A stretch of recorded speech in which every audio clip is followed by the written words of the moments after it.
Okay, so as I said yesterday, we will be starting with the practical chapters.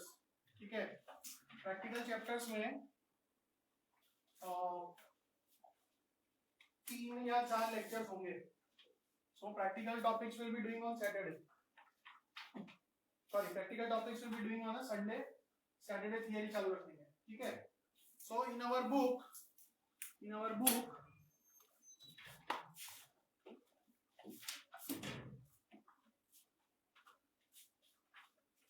Portfolio risk and return part 1 and part 2. These are the chapters. 62, 63. Right? So we are starting with reading 62.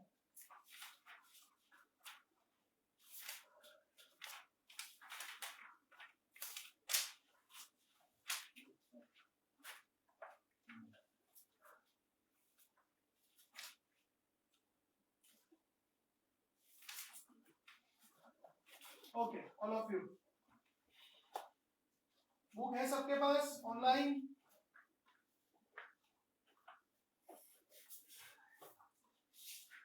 All of you online?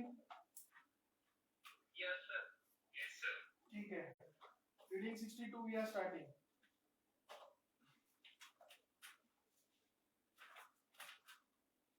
So see, these are now all very basic concepts. Means we will start with basic concepts and then we will advance. So as the name suggests, risk and return. Okay. The topic is portfolio risk and return. Okay. So we will start with return. How do you measure return in a financial sense? Right? ये return कैसे गिनते हैं? पहले एक चीज का return निकालेंगे, एक चीज का रिस्क निकालेंगे और फिर पोर्टफोलियो. मतलब अगर दो चीजें हैं तो उसका कितना रिटर्न, इतना उसका कितना रिस्क होगा. तो धीरे धीरे एक में से दो, फिर दो में से पोर्टफोलियो पे जाएंगे. Portfolio can be anything, 2 or more, right? So first we are talking about return, right? तो रिटर्न के लिए बुक में सबसे पहले लिखा है HPR, holding period return. Holding period return. So it's a very simple concept. मैं अगर कोई asset, if I buy at 20 rupees and if I sell at 23 rupees, so what is the return that I have made? Right? Rupee terms में I have made 23 minus 20 मतलब 3 rupees. But percentage terms में करना है तो 3 upon initial investment 20, percentage into 100, तो 15%, right? 15%, right? और कभी कभी क्या होगा कि बीच में इनकम आ जाती है. जैसे अगर स्टॉक है तो डिविडेंड मिलता है, अगर बॉन्ड है तो इंटरेस्ट मिलता है, अगर रियल एस्टेट है तो रेंट मिल सकता है, राइट? तो सपोज ये जो था 20 पे लिया, 23 पे बेच दिया और इनकम भी मिला सपोज 2 रुपया, इनकम भी मिला 2 रुपया. तो फिर क्या होगा कि ये 3 plus 2, you are making 5 on an investment of 20, so 25%. So this is logic, it is perfectly logical. But in terms of formula we can say future value minus present value plus income upon present value. Present मतलब शुरुआत की, खरीदने का भाव. Future value मतलब बाद का, बेचने का भाव. ठीक है. तो उन्होंने थोड़ा अलग लिखा है, एंड ऑफ पीरियड वैल्यू और beginning of period value. But I prefer this notation क्योंकि वैसे भी फ्यूचर वैल्यू, प्रेजेंट वैल्यू ये तो बहुत ही ज्यादा कॉमन टर्म्स आएंगे फाइनेंस में. ठीक है.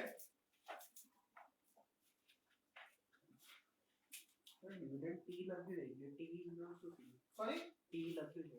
टी लग भी टी मतलब एंडिंग वैल्यू.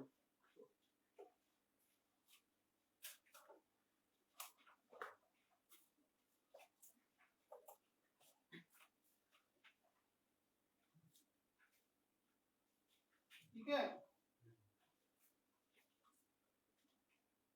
तो ये रिटर्न तो निकल गया 25%, 15%, व्हाटएवर. ये रिटर्न तो निकल गया। अच्छा, अब सवाल आता है कि भाई usually we will be talking about, either we talk about one asset multiple periods, मतलब रिलायंस का रिटर्न पिछले 5 साल का, सपोज रिलायंस का स्टॉक है, उसका पिछले 5 साल का रिटर्न 15%, 25%, -10%, 2%, 60%, राइट। या तो ऐसा सिचुएशन होगा या फिर ऐसा भी होगा कि पिछले साल का 5 कंपनी का रिटर्न, पिछले साल का 5 कंपनी का return, Reliance, TCS, Infosys, Bajaj Finance, Bharti Airtel, whatever. अगर एक ही चीज और अलग अलग टाइम है तो उसको बोलते हैं टाइम सीरीज डेटा, और टाइम एक ही है लेकिन चीजें अलग अलग है तो cross sectional data, right. Whatever it might be, but हमें इसको समराइज करने की जरूरत पड़ सकती है। और नाउ जस्ट से रिलायंस का 5 साल का ये डेटा है, पिछले 5 साल का रिटर्न है, तो हमें क्या चाहिए, average return. What we want is average return, right. तो एवरेज जो है वो 2 टाइप की होती है, अरिथमेटिक मीन और ज्योमेट्रिक मीन, राइट। सॉरी, नहीं ना ना, तो अरिथमेटिक मीन तो सिंपल है, arithmetic mean is very simple, right. You just add up and divide by number of observations. So let us do that. 40, 30, 32, 39 by 5, 7.8%. That is your average based on arithmetic mean. ठीक है।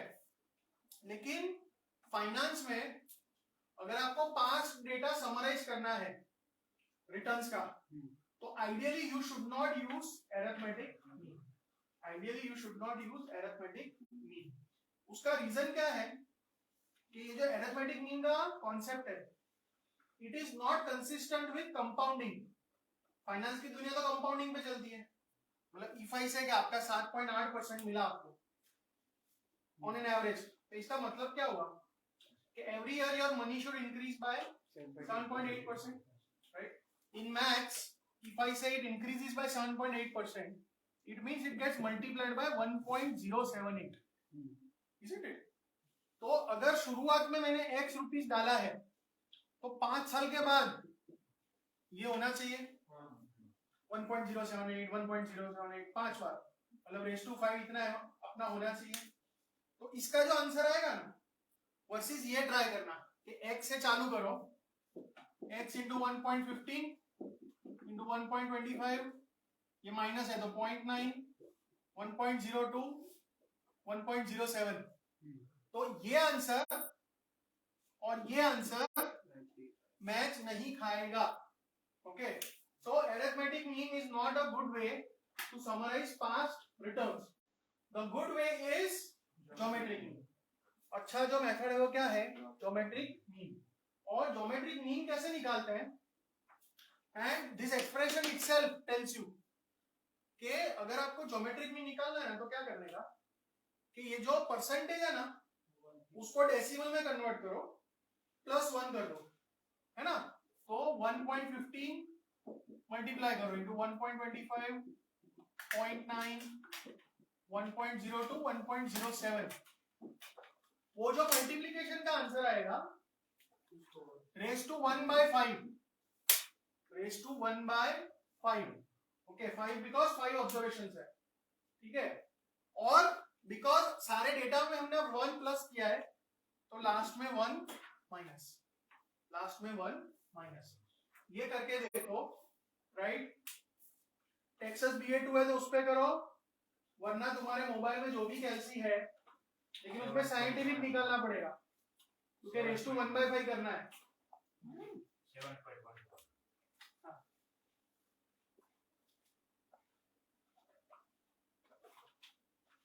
Online करो कैलसी पे।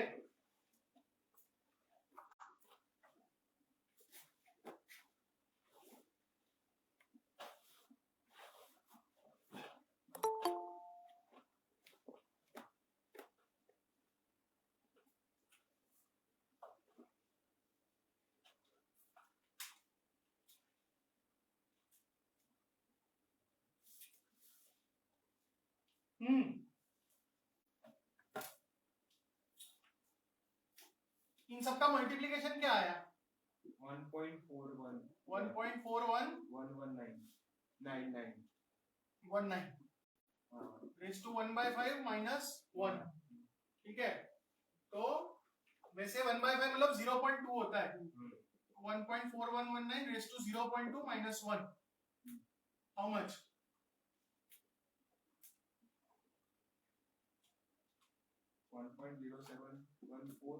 1.0714 minus 1 है ना. तो 7.14% आ गया.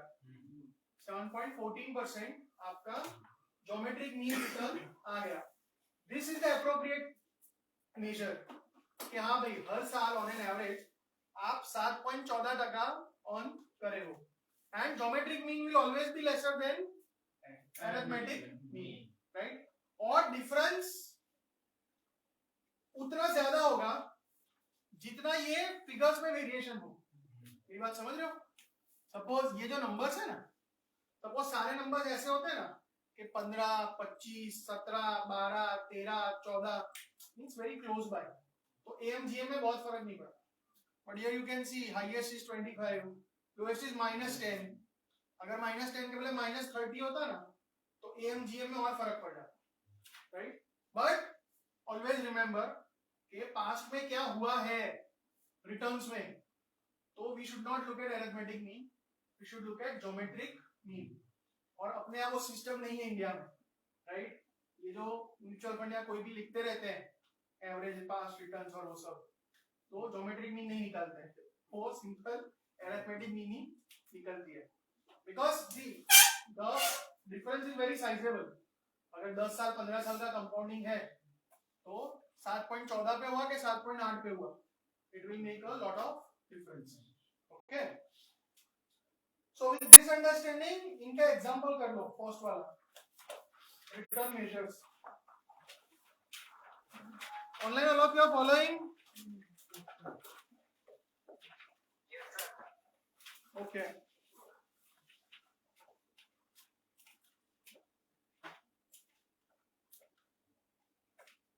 कीर्तन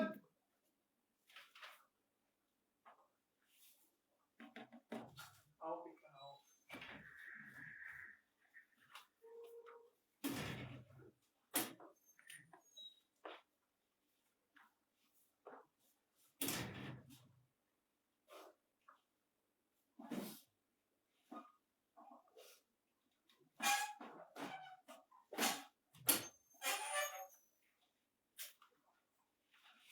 इसमें first example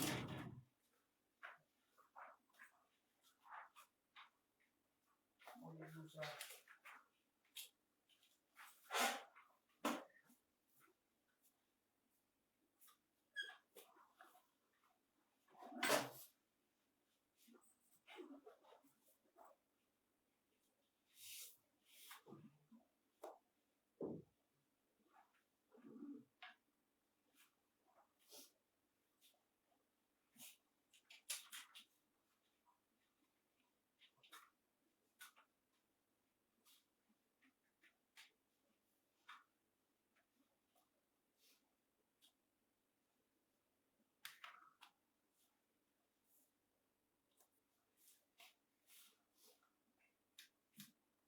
investor purchase $1000 of a mutual fund share, 3 साल के रिटर्न दिए हैं. तो ये जो पूछा है value at the end of 3 year period, तो पहले साल 5% बढ़ाओ, मतलब 1000 इंटू 1.05, फिर -8 है इसलिए 0.92, फिर मल्टीप्लाई बाय 1.12, तो आपका एंडिंग वैल्यू 1081.92 आएगा. फिर अरिथमेटिक मीन करना है तो 5 आएगा.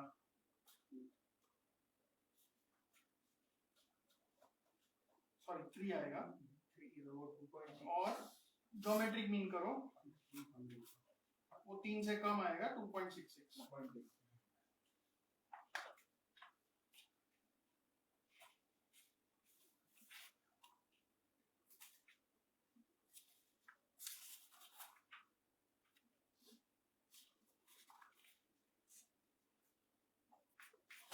समझ में आ रहा है? All of you are getting this numbers? यानी sir geometric mean compound effect को इनकॉर्पोरेट हाँ. करता है, arithmetic geometric mean incorporates the effect of compound.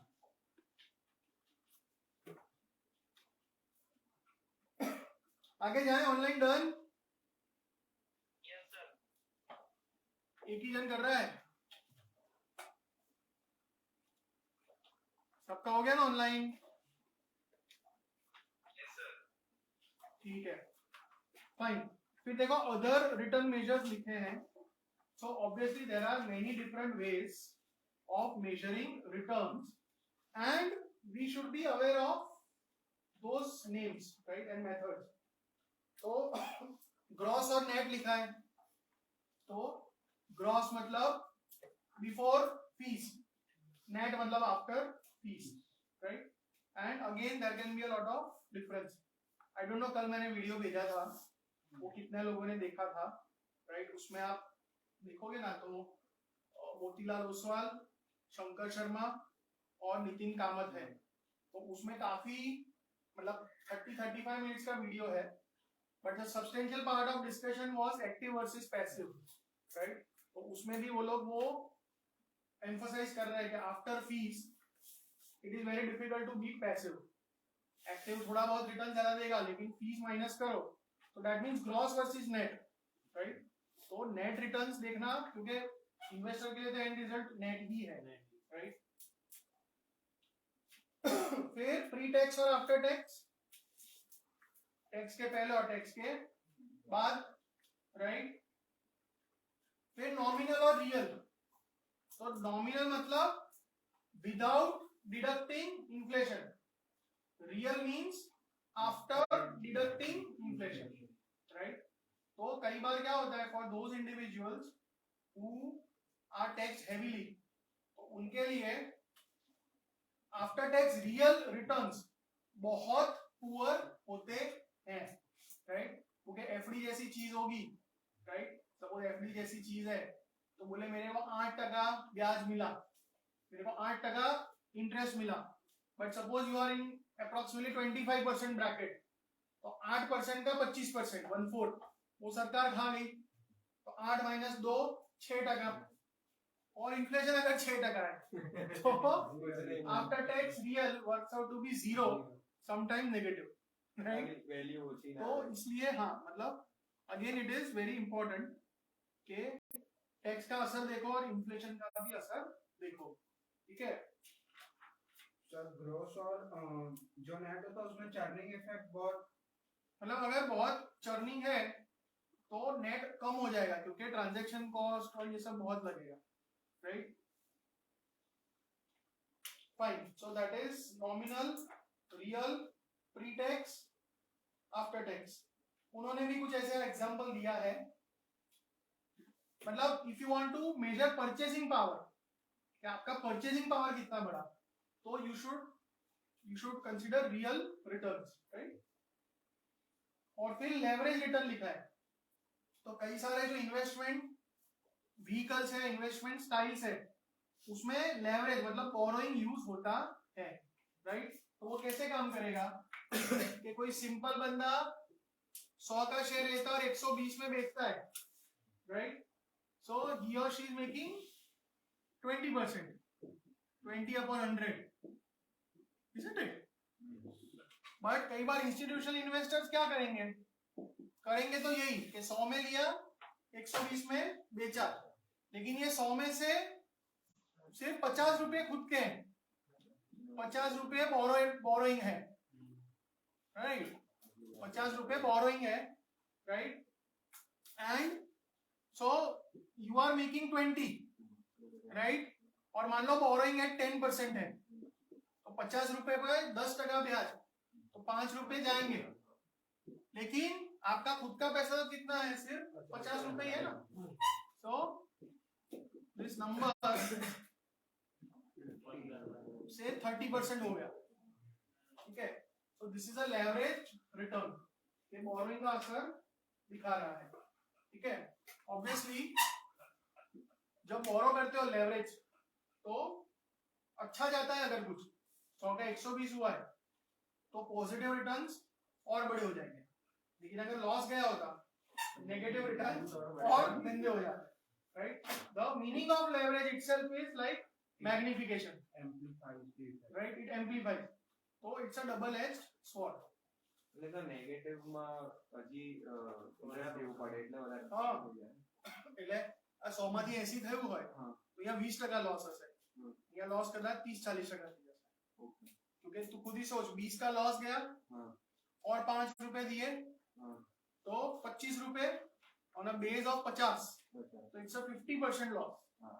ऐसा. ओके. फिर जो दो चीजें दी है ना, time weighted and money weighted rate of return, वो करेंगे लेकिन बाद में करेंगे. You can skip it for now. One of the reasons is कि उसमें जो मनी वेटेड रिटर्न है वो IRR है और वो प्योर कैलकुलेटर पे करना है टेक्सास BA2 प्लस पे, ठीक है. तो अभी सबके पास टेक्सास नहीं होगा या ऐप नहीं होगा तो उसको स्किप करो, वो सेकंड या थर्ड सेशन में करेंगे अपना. You go to 62C, LOS 62C देखो. Again nothing to memorise, it is just a presentation of data. US में 1926 से 2017, very very long period of time. तो उसमें अलग अलग एसेट क्लासेस के रिस्क और रिटर्न दिए हैं. Just go through it. वो जो टेबल वगैरह है वो सिर्फ देखो आप.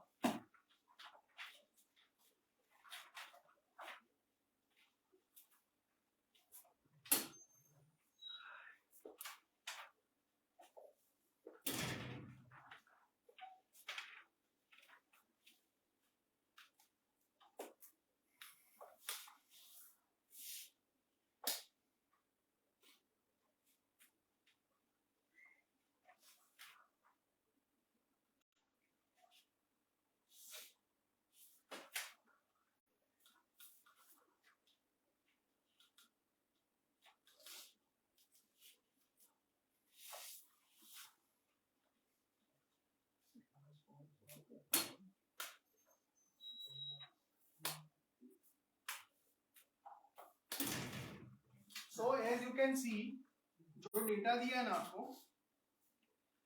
तो नीचे से अगर देखो ना, inflation is okay, right. Inflation US में एवरेज 2.9% रहा है. सो डेवलप्ड इकोनॉमी इसलिए कम इन्फ्लेशन. यूएस में what is the official target for inflation? 2%. What the central bank is trying to achieve in US is 2% inflation. That is the target. Okay. और अभी वहां पे around I think 5% के करीब चल रहा है. So it is very much out of range, target से बहुत ऊपर है और इसीलिए इंटरेस्ट रेट्स बढ़ा रहे हैं, राइट. इंडिया में we are a developing country, तो अपने टारगेट है 4%, but we allow an allowance of plus और माइनस 2%, मतलब 2 से 6 कुछ भी चलेगा. लेकिन पिछले क्वार्टर को जाने दो, उसके पहले के जो 2 क्वार्टर थे या आई थिंक 3 क्वार्टर थे, उसमें सलग अपने यहाँ रीडिंग 6 से ऊपर आया. कंसिस्टेंटली अपने यहाँ इन्फ्लेशन 6% से ऊपर आया. और अपने यहाँ ऐसा लॉ है कि अगर आरबीआई इन्फ्लेशन को कंट्रोल नहीं कर सकता for consecutive 2 quarters, then they have to write a letter to the parliament कि भाई what are the reasons, what further actions you will take, right. तो अपने यहाँ 6% से ऊपर गया तो आरबीआई लेटर वेटर तो लिख दिया. फिर जो लास्ट क्वार्टर का डेटा आया वहां पे इन्फ्लेशन कम था, 6 से कम था, 5-5.5 था, right. So there was some breathing space, but unfortunately अभी जो आया जनवरी का data, again it has gone above 6%, right. So world over we are battling high inflation, right. तो वो एक इन्फ्लेशन के बारे में पर्सपेक्टिव है. बाकी ट्रेजरी बिल मतलब सबसे सेफ, तो उसका रिटर्न कम, रिस्क कम. उसके बाद लॉन्ग टर्म गवर्नमेंट बॉन्ड आते हैं, 10 साल 15 साल के गवर्नमेंट बॉन्ड. फिर कंपनी के बॉन्ड, थोड़ा ज्यादा रिस्क थोड़ा ज्यादा रिटर्न. फिर कंपनी के स्टॉक लार्ज कैप है ना 10.2, और फिर small cap. So small cap is highest risk, जिसमें रिस्क ज्यादा है इसमें रिटर्न ज्यादा है. Okay, so this tells you, and this is a very very big period, right? 1926 to 2017, right? Sorry, almost 100 years. हाँ हाँ, यस. ગવર્મેન્ટ બોન્ડ કરતા તો કોર્પોરેટ બોન્ડમાં ઓછું રિસ્ક છે તો ઈ કેમ ઓછું रिस्क है? ऐसा क्यों? गवर्नमेंट डिफॉल्ट नहीं कर सकती, कंपनी कर सकती है. સ્ટાન્ડર્ડ ડેવિએશન ગવર્મેન્ટ બોન્ડ કરી. अच्छा, तू खाली स्टैंडर्ड डेविएशन ही बात करे थे. Correct, he has a valid point कि अगर स्टैंडर्ड डेविएशन देखोगे ना तो डेटा के हिसाब से स्टैंडर्ड डेविएशन कम है, but that is only one feature of risk, right? कि ये स्टैंडर्ड डेविएशन हम देखेंगे अभी, वो क्या सिर्फ फ्लक्चुएशन है, वेरिएशन, राइट? इट्स लाइक इसका ब्लड प्रेशर ज्यादा है, मेरा कम है, तो मैं सेफ हूं लेकिन मैं मर गया, राइट? जबकि ये मर नहीं सकता है, राइट? ये मर नहीं सकता, ये गवर्नमेंट है, government will not default.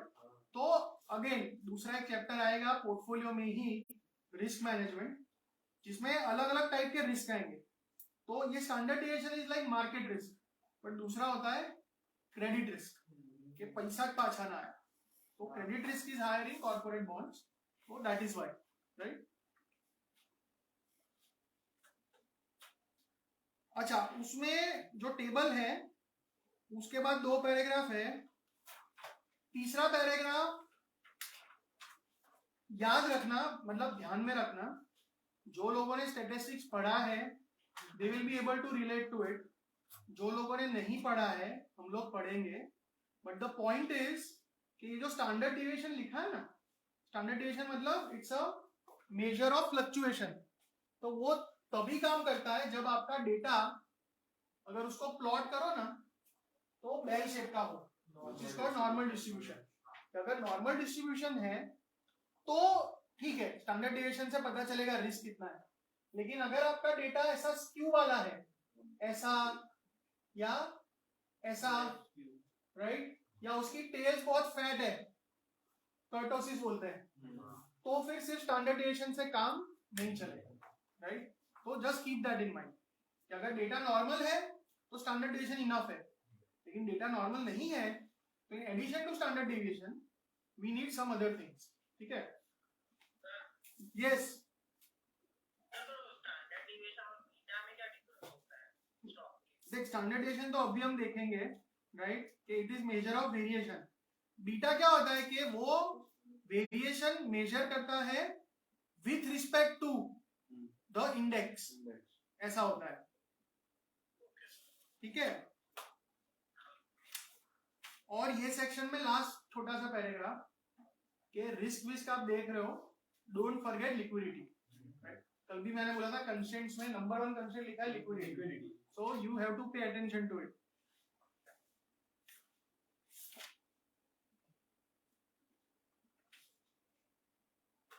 Okay, so now we are getting to mathematical part. और उसको समझने के लिए जो 64D LOS है ना, 64 नहीं सॉरी 62D जो है, मिला? क्या क्या लिखा है? वेरिएंस, कोवेरिएंस, कोरिलेशन, वो सब लिखा है.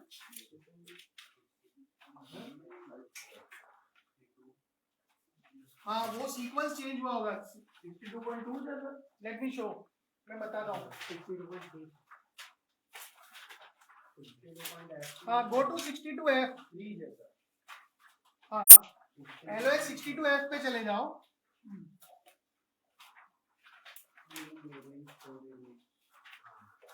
मिला 62F?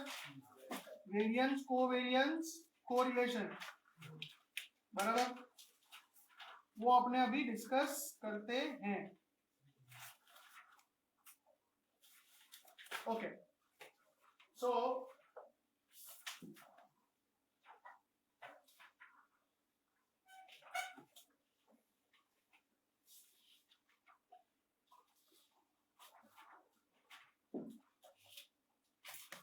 So suppose we are talking about one stock, Reliance, right? 2020, 21, 22, 3 साल के रिटर्न्स, ठीक है. Suppose this was 3%, this was 30%, this was 7%, बराबर. तो इसका हमें एवरेज रिटर्न और रिस्क निकालना है, राइट. तो एवरेज रिटर्न तो अरिथमेटिक मीन निकाल सकते हो, राइट. 3 + 30 + 7 / 3 कितना 13.3 13 पॉइंट, इसको 6 बना है तो लाइफ में थोड़ी तकलीफ कम, बराबर. Average return is 13%. अच्छा, यू माइट आस्क के तो फिर अरिथमेटिक मीन का मतलब क्या है?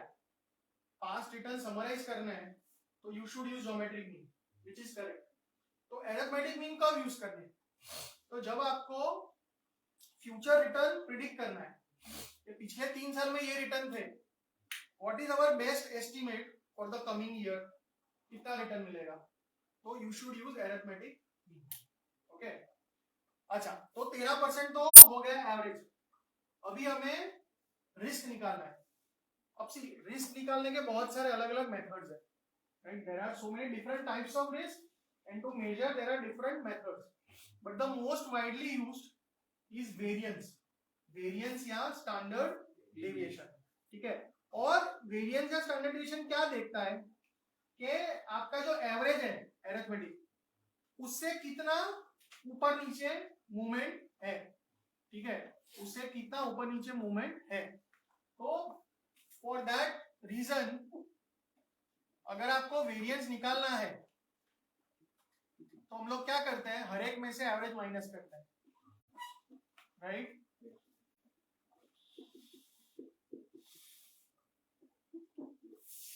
हर एक में से एवरेज माइनस करते हैं, लेकिन उसमें प्रॉब्लम क्या होगा कि कुछ पॉजिटिव आएंगे कुछ नेगेटिव आएंगे, और इसका प्रॉपर्टी ऐसा है कि टोटल 0 आ जाएगा, right. So in order to avoid that what we do, we square, हम लोग स्क्वायर कर देंगे, ठीक है. और फिर ये 3 चीजें हैं तो सॉर्ट ऑफ एवरेज मतलब डिवाइड बाय 3, बट स्टैटिस्टिक्स में एक रूल है कि सैंपल डेटा है और नॉर्मली हमें तो सैंपल डेटा ही मिलता है, तो एक कम कर देने का नीचे. 3 है तो 2, 30 है तो 29, ऐसा, राइट. उसमें उसका लॉजिक होता है, हमने वो डिग्री ऑफ फ्रीडम पढ़ा था ना, मतलब स्टैटिस्टिक्स में आएगा कि बिकॉज एक्चुअल एवरेज आपको नहीं पता है तो इसलिए एक आपका ऑब्जर्वेशन कम हो जाएगा, मतलब उतनी इंफॉर्मेशन कम हम यूज कर रहे हैं. तो ये निकालो तो क्या आ रहा है,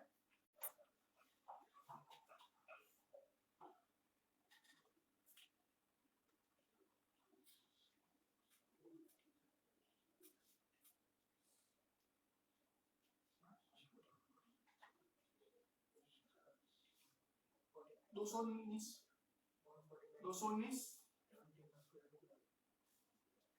Yes. You will get 219. You will get 219. ये जो है ना 219 उसको वेरिएंस बोलते हैं, ठीक है. वेरिएंस का अगर स्क्वायर रूट ले ले तो दैट इज स्टैंडर्ड डेविएशन.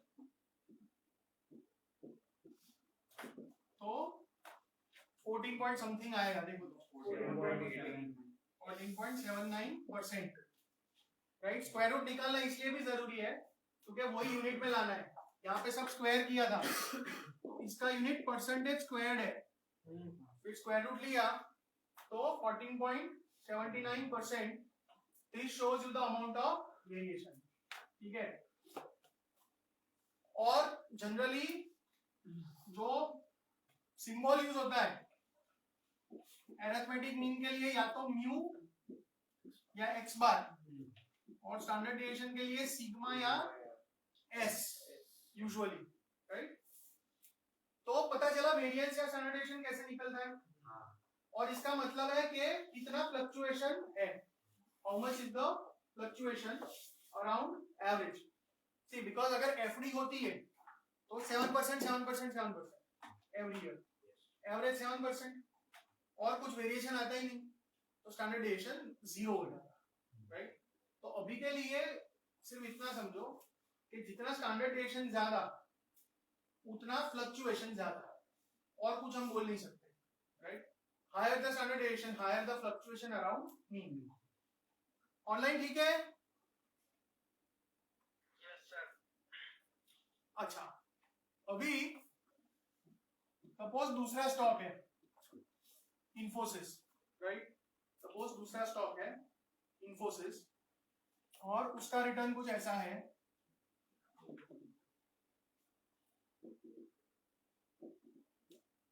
बराबर। तो वेरी क्विकली इसका एवरेज और स्टैंडर्ड डेविएशन ढूंढ लो।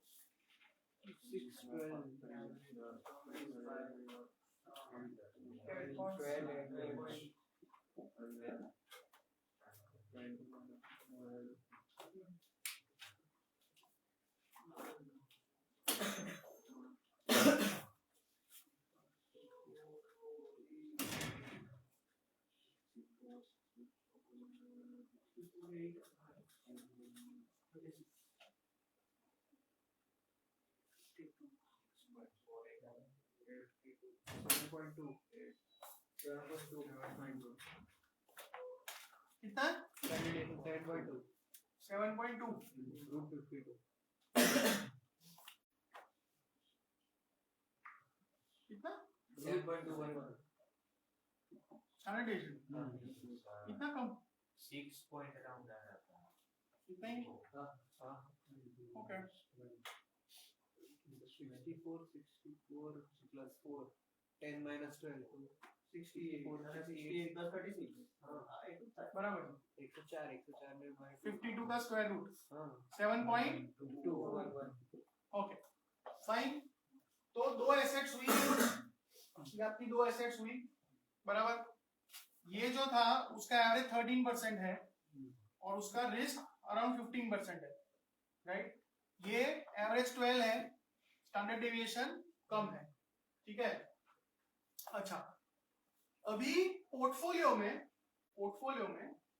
सवाल ये होता है कि आप दो चीज को कंबाइन करोगे तो रिस्क पे क्या असर होगा, because remember we are studying portfolio is a combination of assets. तो सवाल ये है कि अपने आप में कितना रिस्की है कि कितना सेफ है वो ठीक है, बट अगर कंबाइन करते हैं तो रिस्क पे क्या असर होता है। और उसमें मोटा मोटा आपको क्या देखना है कि ये दो चीजें ऐसी है कि जो साथ में चलती है या ऐसी है कि जो अलग अलग डायरेक्शन में जाएंगे, राइट। सपोज आपके पास कुछ ऐसी कंपनी है, राइट, कि उसकी प्रोडक्ट सिर्फ विंटर में ही बिकती है, right. Suppose you own a company which makes sweaters, right, and jackets, वो सिर्फ विंटर में ही चलेगा, बराबर, बाकी के उसमें नहीं चलेगा।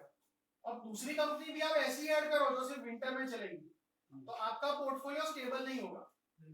विंटर में मजे ही मजे होंगे, बाकी तकलीफ होगी, right. But suppose you have another company जिसकी प्रोडक्ट समर्स में बिकती है, राइट, जिसकी प्रोडक्ट समर में बिकती है, तो ऐसी दो कंपनी हमारे पोर्टफोलियो में आ जाए तो एक समर में चलेगा, एक विंटर में चलेगा, all through the year you will have stable returns, right? So that is how we want to find out how much they are interrelated, और वो interrelation कितना है वो अगर फाइंड करना है तो सिंगल स्टॉक के लिए क्या था वेरिएंस, दो के लिए क्या बोलते हैं कोवेरिएंस, राइट। मेथड सिमिलर है, देखो क्या करने का कि सपोज ये 3 है रिलायंस, उसमें से उसका एवरेज माइनस करते थे 3 माइनस 30, वेरिएंस में क्या करते थे स्क्वायर करते थे, उसके बदले यहाँ पे you take the corresponding data for Infosys 20 minus उसका एवरेज, ऐसा हर एक पैर के लिए करो, ऐसा आप हर एक पैर के लिए कर लो।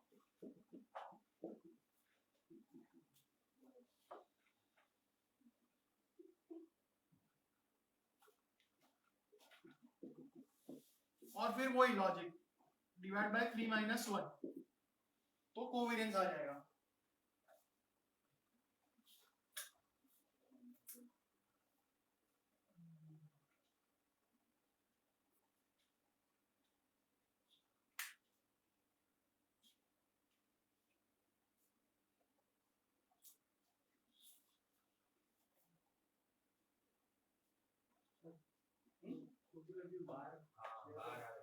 हाँ मिस्टेक है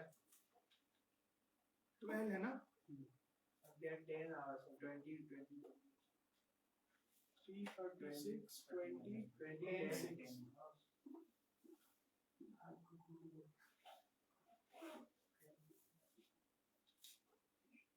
ऑनलाइन फाइंड करो कोवेरियंस।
क्या आ रहा है 44 एग्जैक्ट 44 40 40 इसमें स्क्वायर रूट नहीं लेने का हाँ।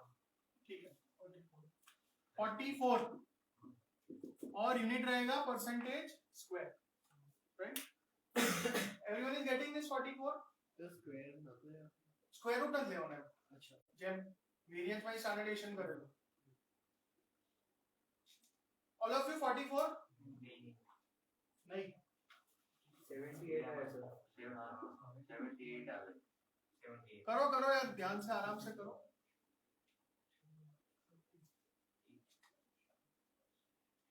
वेरिएंस फाइंड करो तो लॉजिकली रिलेशनशिप ना चाहिए सॉरी वो रिलेशन ना चाहिए सर बेस ऑफ और वेरिएंस फाइंड करो सेनो वेरियंस फाइंड करो कोई भी दे बताने को वेरिएंस फाइंड करो तो वो रिलेशन तो જોઈએ ना वेरियंस એટલે ખાલી એનું જ કરવું તો સર આપણે એ તો હવે આવશે એમાં સર પૂરી રિલેશન તો હતું એ હવે આવશે ये पोर्टफोलियो वेरियंस हां एक पोर्टफोलियो वेरियंस सिंगल 72 तो सर ये रिलेशन होगा तो माइनस आ रहा है यार એનું રિસ્ક બીનું રિસ્ક એને બીને ભેગા કરો તો કોરિલેશન કરે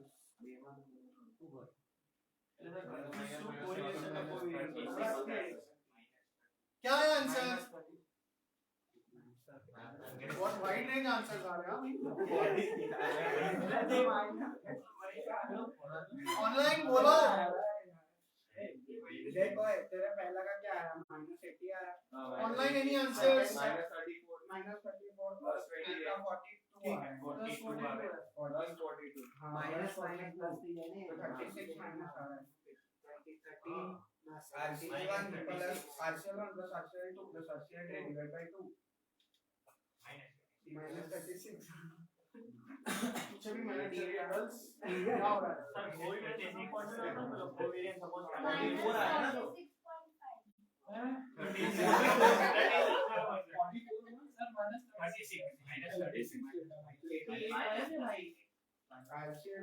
80 आया ओके साइलेंस साइलेंस 36 बराबर साइलेंस आप ऑनलाइन क्या बोल रहे हो ठीक है साइलेंस सो -36 ओके -36 अच्छा तो ये कोवेरियंस आया ये क्या आया कोवेरियंस अच्छा तो कोवेरियंस नेगेटिव आया उसका मतलब क्या है कि this two stocks will tend to move in opposite direction right एक ऊपर तो एक नीचे राइट तो उतना हमें पता चल रहा है कोवेरियंस का एक लिमिटेशन क्या है कि उसका कोई रेंज नहीं होता है. There is no defined range. It can be anything from minus infinity to plus infinity. मतलब ये -36 है. How is it different from say -60? Suppose answer आया -60. तो कितना फर्क पड़ा? We don't know exactly. तो इसको और ज्यादा अच्छा बनाने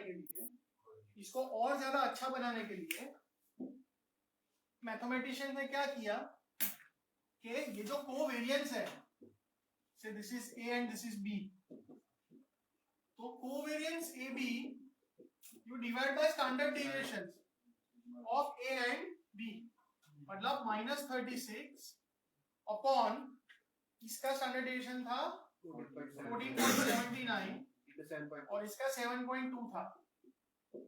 सो देखो क्या आ रहा है आंसर माइनस આ શું મળ્યું? कोरिलेशन. આ કોરિલેશન.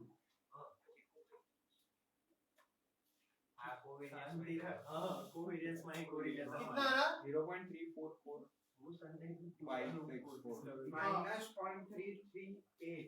हाँ मतलब -0.334. ये जो नंबर आया दिस इज कॉल्ड कोरिलेशन. इसको क्या बोलते हैं? Correlation. I use the symbol RAB correlation. Book में कई बार आपको ऐसा रो दिखेगा, ठीक है, whatever, right? बट कोरिलेशन का फायदा क्या है कि it has got a defined range of -1 to +1, right? तो हमारी वैल्यू -0.34 आई, तो वी कैन कमेंट कि हाँ नेगेटिव तो है, but you will say mildly negative, right? क्योंकि अगर -0.8 -0.9 आया होता तो हम बोलते स्ट्रॉन्ग, वेरी स्ट्रॉन्ग, राइट? यहाँ पे है लेकिन माइल्ड, बिकॉज नेगेटिव है लेकिन -1 के करीब नहीं है, वो 0 के करीब है, -0.3 है. सिमिलरली प्लस साइड होता तो 0.2 0.3 0.5 0.7 0.9. પણ સર એવું તો ના કહીએ કે એક 0.34 થી વધશે તો બીજો એટલાથી ना नहीं ऐसा कुछ नहीं. But you just know the degree of association. तो this is correlation. तो ये हमको पता होना चाहिए कि कोवेरिएंस होता है, कोरिलेशन होता है, और कोवेरिएंस और कोरिलेशन दोनों ये मेजर करते हैं कि दो चीजें आपस में कितनी जुड़ी हुई है, but only in a linear straight line way, right? अगर दो चीजों में रिलेशनशिप नॉन लीनियर है तो ये सब बेकार है, वो कोरिलेशन उसका कोई मतलब ही नहीं, राइट? बट अगर लीनियर स्ट्रेट लाइन है तो एक दूसरे से कितने जुड़े हुए हैं, लेकिन कोवेरिएंस का रेंज नहीं होता है, जबकि कोरिलेशन का रेंज है. So it's a slightly better measure. ठीक है, लीनियर नॉन लीनियर मेजर की ये तो there are so many ways, but at least तू अगर ग्राफ पे प्लॉट करेगा, राइट, ये स्कैटर प्लॉट होता है तो अप्रोक्सीमेटली स्ट्रेट लाइन जैसा है तो ठीक है, एग्जैक्ट तो नहीं होगा, बट स्कैटर प्लॉट में अगर देखिएगा एकदम जिगजैग ऐसा कुछ है तो फिर ये सारी चीजें यूज करने का कोई लॉजिक नहीं, इट इज नॉट एप्रोप्रिएट. ठीक है, तो उनका एग्जांपल देख लो, ये एलओएस में उन्होंने भी ऐसा एक एग्जांपल दिया है. Just follow the calculation, right?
हो रहा है?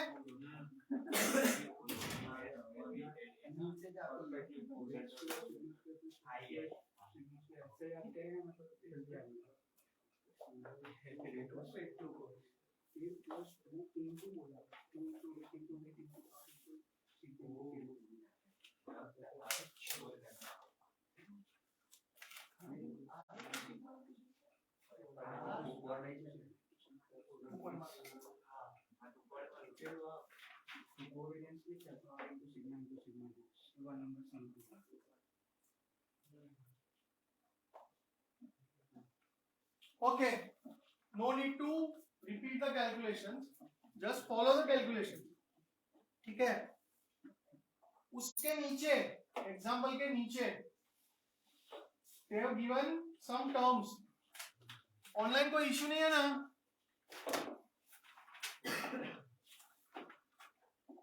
Okay, see they have given some terms, risk averse and risk seeking, right? So you should understand that कि रिस्क अवर्स क्या होता है और रिस्क सीकर क्या होता है, and even from a day to day point of view many people have misunderstanding about this term risk aversion. See English में aversion का क्या मतलब होता है? Just plain dictionary meaning. Aversion is dislike, right?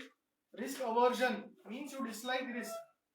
But finance में जब भी ऐसा वर्ड आए कि भाई Nikin is risk averse, okay? तो इसका मतलब ये मत निकालो, मतलब निकिन को रिस्क लेना नहीं पसंद है, वो ठीक है, बट इसका मतलब ये नहीं है कि निकिन रिस्क नहीं लेगा. That is not the meaning of risk averse, right? Risk averse का फाइनेंस में ये मतलब है कि कोई भी रैशनल बंदा रिस्क तभी लेगा जब उसको एक्स्ट्रा रिटर्न मिले, right? So if FD is at 8% and stock is also giving me 8%, then Mikin will choose FD. Okay, return तो सेम मिल रहा है, क्यों रिस्क लूं? I am risk averse, right? But it might so happen that this is giving 8%, this is giving 11%. I might go for stock because अभी extra 3% मिल रहा है ना, तो मैं रिस्क लेने को तैयार हूँ. This is risk aversion. In very simple words, this is risk aversion. That a rational person will assume risk only if he or she is compensated with extra return which is more than risk free. हर एक economy में एक risk free return होता है. जैसे आज की तारीख में इंडिया में 7-7.5% एफडी का रेट चल रहा है. एसबीआई में 5 साल का एफडी डाल दो, you get 7.5%. So that is my risk free rate, right? This is the meaning of risk aversion. और कुछ बंदे होते हैं जो होते हैं रिस्क सीकर. तो अगर मैं रिस्क सीकर हूं तो यहां पे भी मैं स्टॉक में जाऊंगा. Because I am a risk seeker, I don't want extra reward for risk. The act of assuming risk is pleasurable. समझ में है? तो ऐसे बंदे भी होते हैं. रिस्क सीकर मतलब एफडी में 8% मिल रहा है, स्टॉक में भी 8% मिल रहा है, ये रिस्क फ्री है, ये रिस्की है, बट फिर भी वो बंदा ये ऑप्शन में जाएगा क्योंकि उसको रिस्क लेना पसंद है. राइट? Adrenal rush. સર આવું તો થાય નહીં, પણ એફડી માં 9 હોય અને સ્ટોક માં 8 હોય તો भी 8%. You don't know. But हो सकते हैं. लेकिन जो फाइनेंस और पोर्टफोलियो और इन्वेस्टमेंट में सारी थियरी, सारे फॉर्मूले, सारा कुछ जो बना है, it is on the assumption of risk aversion, right? तो सीकर માટે આપણા જોડે કોઈ ફોર્મ્યુલા નથી, we don't have any theories, right? तो हमारा पूरा जो मॉडल वगैरह चलता है वो रिस्क अवर्जन पे ही चलता है, समझे? Online fine? Yes sir. अच्छा, फिर जो एग्जाम्पल था ना, जो एग्जाम्पल था उसके पहले कोरिलेशन के 3 बुलेट्स दिए है ना, वो सिर्फ एक बार पढ़ लो।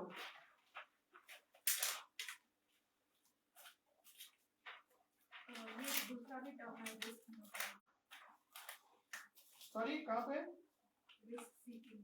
हाँ, रिस्क सीकिंग वाले में रिस्क न्यूट्रल है, मतलब वो बंदे को फिर कुछ पड़ी नहीं है, neither he or she likes taking risk nor he or she dislikes taking risk, उसको कोई फर्क नहीं पड़ता है ऐसा। मतलब फिर वो ऐसा बंदा होगा ना तो रेंडमली दोनों में से कोई भी ऑप्शन ले लेगा, उसके लिए सब एक समान है ऐसा।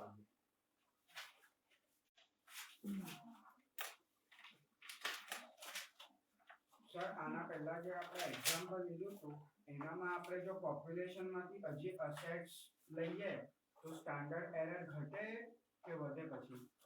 સ્ટાન્ડર્ડ ડેવિએશન હોય, એરર ના હોય। એટલે કે આ સેમ્પલ અહીંયા લખેલું છે, સેમ્પલ હા। Standard deviation correct correct. પોપ્યુલેશનમાંથી તો હજી અસેટ ક્લાસ લઈએ કે એટલે હજી ત્રીજો।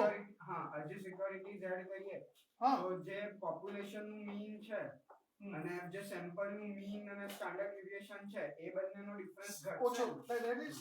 that is true, जितना बड़ा तू करेगा सैंपल उतना पॉपुलेशन के नजदीक जाएगा। તો સર પેલું હતું કે આપણે સેમ્પલ જેટલું જ મોટું એટલું આપણે એક્યુરેસી વધારે। वो सिर्फ पढ़ लो जो 3 बुलेट्स दिए ना, +1 -1 और 0, और खास करके 0 में याद रखो कि 0 does not mean no relationship, it means no linear relationship, okay? Straight line relationship नहीं है। सर यस, सर मतलब कोई दो स्टॉक नेगेटिवली कोरिलेटेड हो तो ऐसा ही मीनिंग हुआ ना कि एक प्लस में जा रहा है तो एक माइनस में जाएगा। मोटा मोटा यही हुआ। Okay sir. हाँ,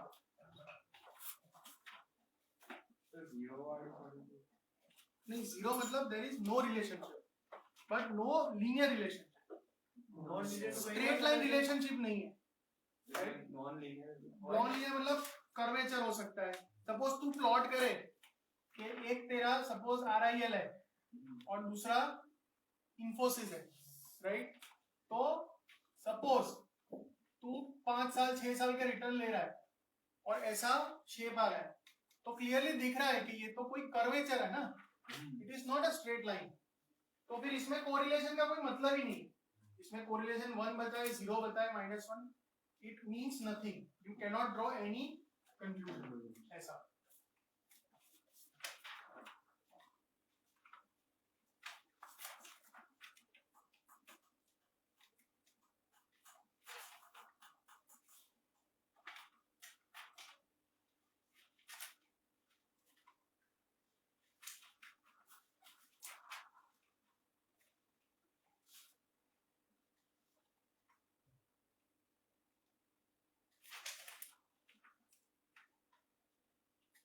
ठीक है,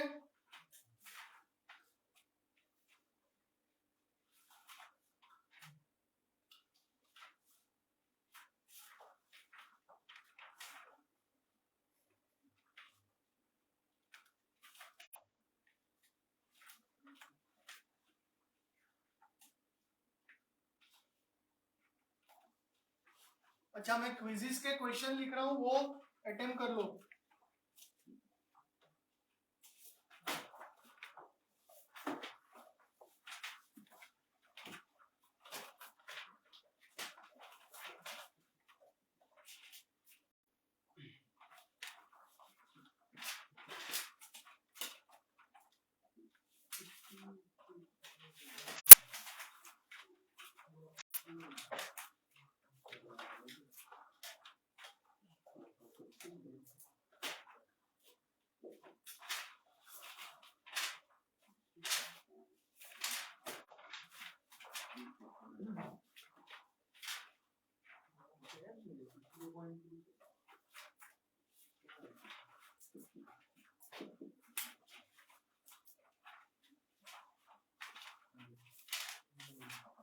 इतना कर लो.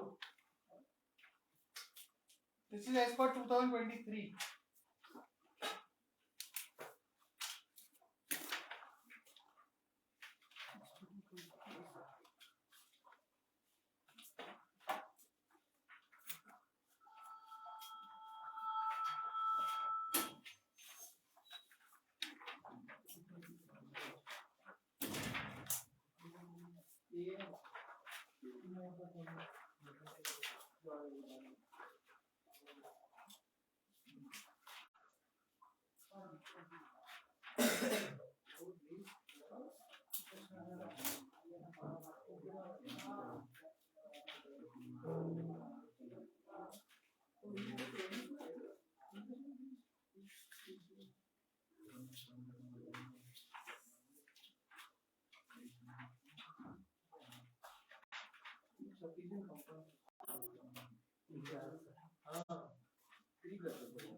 यहाँ पे 62.112, 62.01 and 62.01 to 34.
રેન્જ એટલે કોરિલેશન ના લે એમાં સેકન્ડ આન્સર આવે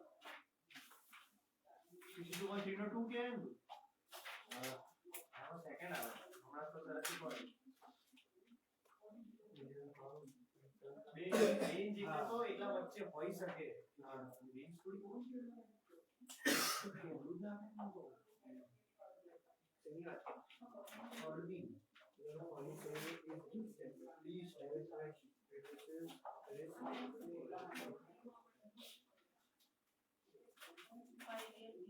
रिड्यूस तो क्या था जब -1 हो एक વધે ને આમ જાય તો ડાયવર્સિફિકેશન 20 ત્યારે રિડ્યુસ શું છે પાછળ આન્સર શું એક મિનિટ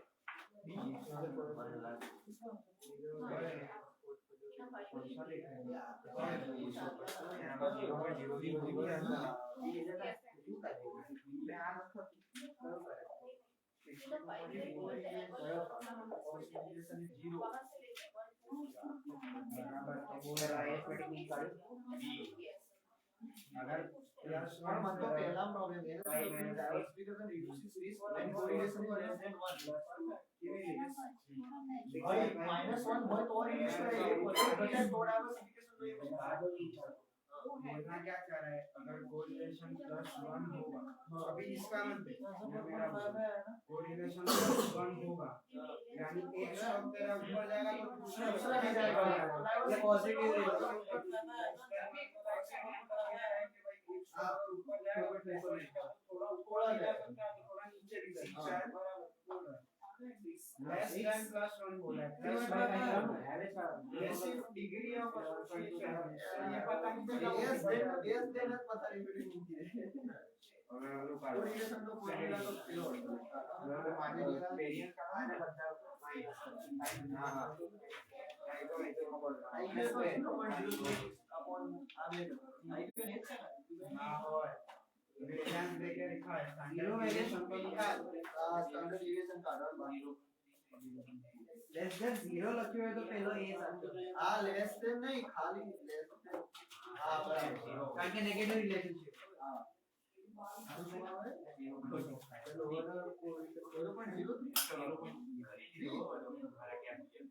पोटेंशियल बेनिफिट्स ना 0.3 ये जैसे क्वेश्चन को ज्यादा एम्फसाइज करता है लोग क्वेश्चन में कोरिलेशन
અલે આ પેડું આપેલું છે એના પેલા સ્ટાન્ડર્ડ ડેવિએશન માં તો કર વેરિયન્સ આપ્યો અચ્છા રૂટ કાઢો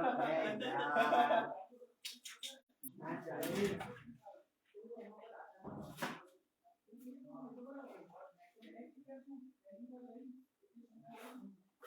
0.3 0.3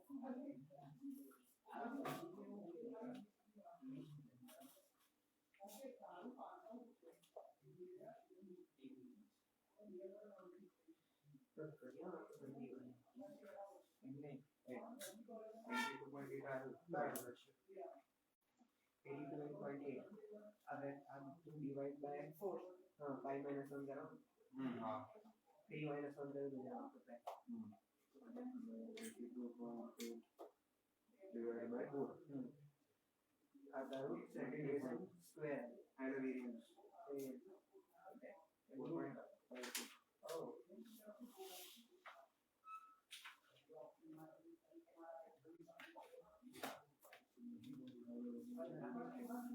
जल पी के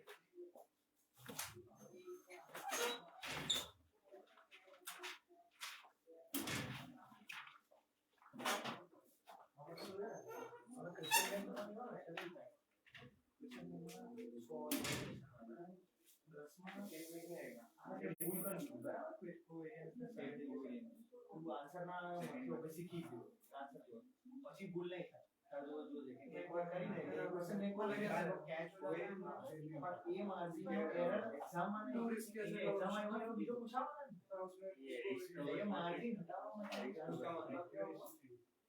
તમને પહેલી વારમાં ખબર પડી बिल्कुल रश करने जाना ना क्वेश्चन को देख અને ક્વેશ્ચન બેંકમાં નહીં તો નહીં આ 10 ક્વેશ્ચન એક વાર છે દરેક આપણે બહુ બનાવો તું 5 મિનિટ લઈને બેસે मैं तो क्वेश्चन बैंक તો કોન્સેપ્ટ रिसोर्स તો કોન્સેપ્ટ વાળો कॉन्सेप्ट फिर अपनी जगह है स्टैंडर्ड डिवीजन रेंज डिस्कस करके सामने तो साइंस वाળો मेजर करना है two commerce covariance data with match without range standard deviation का रिस्क मेजर है ना मोस्टली વધારે મને બેકગ્રાઉન્ડ વાળો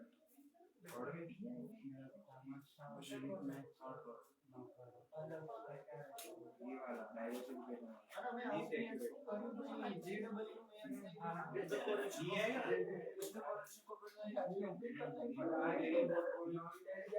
નું એક પાસ કરેલો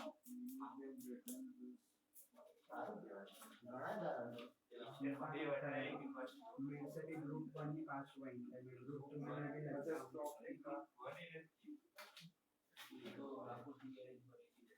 है मेरा ग्रुप તમને લોકોને થિયરી થી કેમ પ્રોબ્લેમ પડે लाके देता हूं कंपनी से को लाके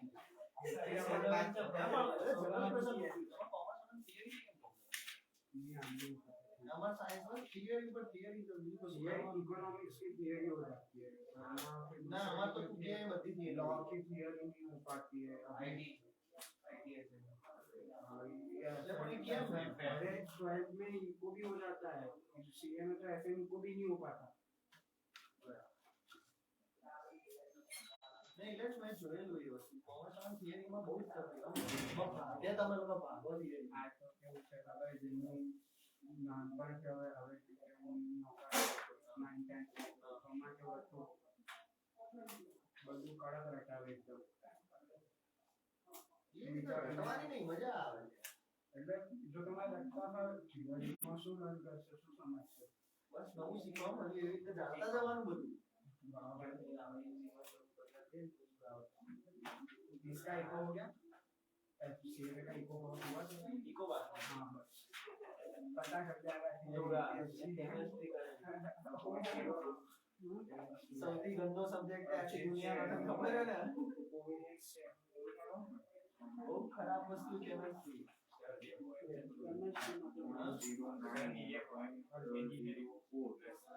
upon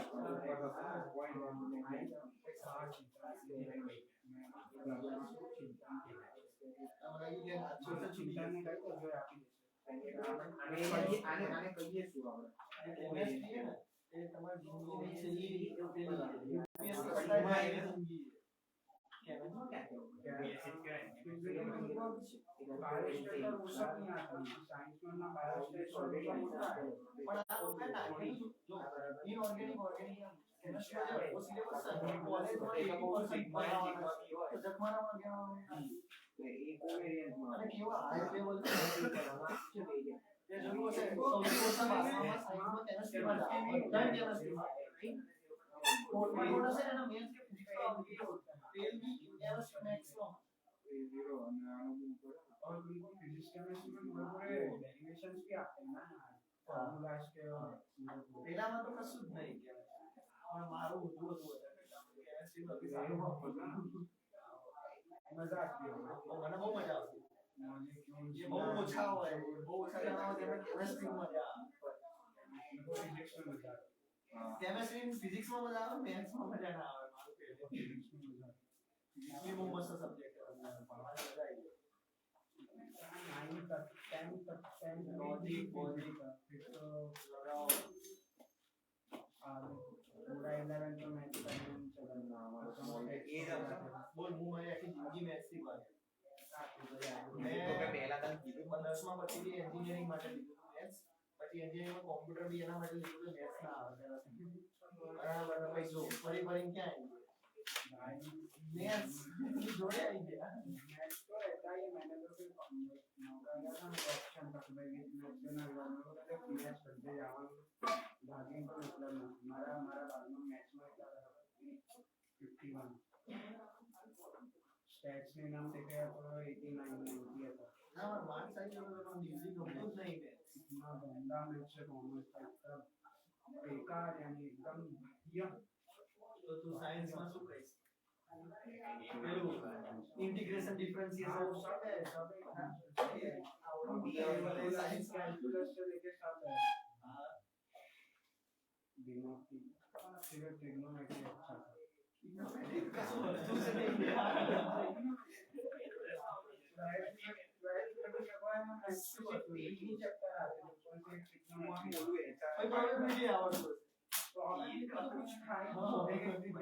अच्छा था एक रिग्रेशन आता था मल्टीपल और लीनियर दोनों और एक अपना पॉली और इनइक्वालिटी था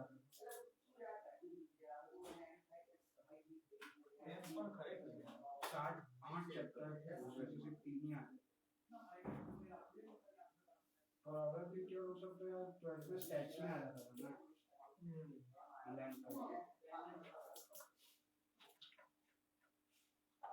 मैथ्स में नहीं था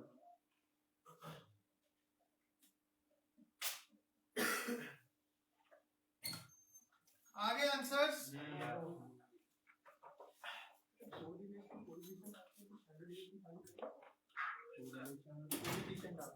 okay let us just run through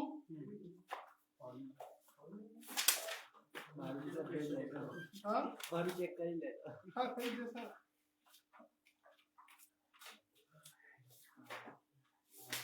okay 62.1 second historically highest returns small cap stocks right तो उसका आंसर ए है ओके फिर 62.2 में silence which of the following statements about risk averse investor is most accurate a risk averse investor will take additional risk if sufficiently compensated right again I am telling you don't confuse with a कि ऐसा नहीं कि वो हमेशा minimum risk में जाएगा ऐसा जरूरी नहीं है ऑल्दो तो फॉर अ लेमैन सुनने में बराबर है कि हाँ रिस्क कवर है तो मिनिमम रिस्क ऐसा नहीं फाइनेंस में ऐसा नहीं है रिस्क लेगा लेकिन एक्स्ट्रा रिटर्न कंपेंसेशन होगा तो ही सेम रिटर्न હોય તો રિસ્ક ઓછું હોય अच्छा 62.3 में पहले आप एवरेज निकालो तो 1.2 आ रहा है एवरेज फिर स्टैंडर्ड डेविएशन माइनस करो स्क्वायर करो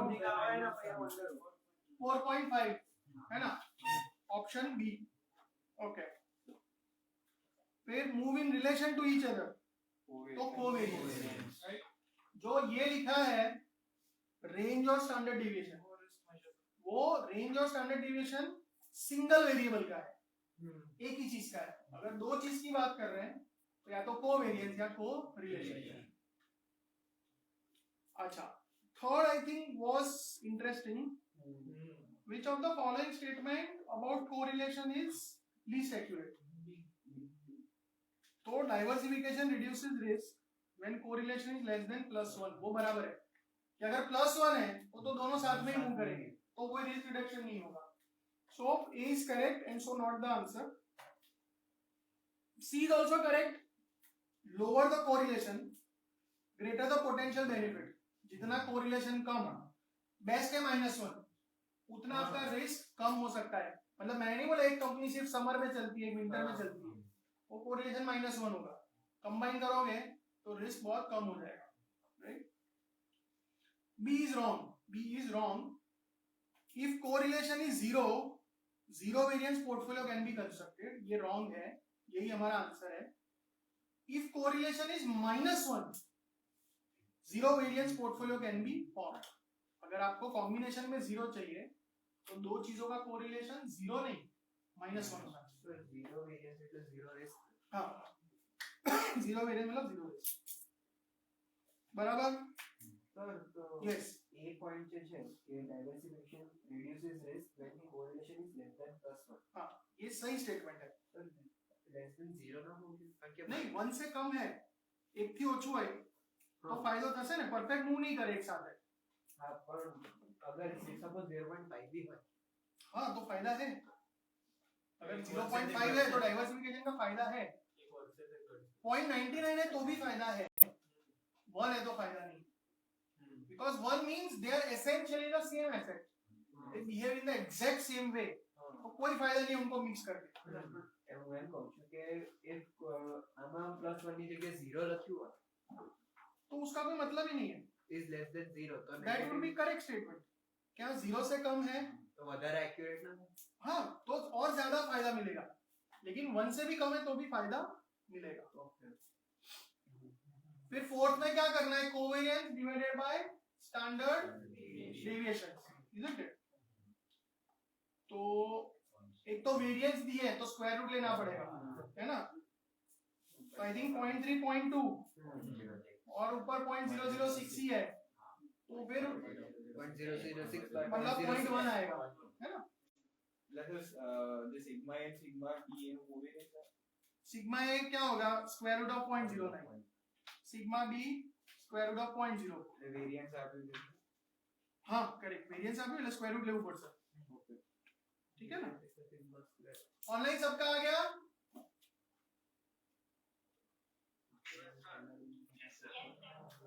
अच्छा ठीक है. तो जो डिस्कस करना था वो यहाँ तक हो गया है. जो नेक्स्ट आएगा सिर्फ दिखा देता हूँ कि हमने ये सब जो अब तक सीखा है.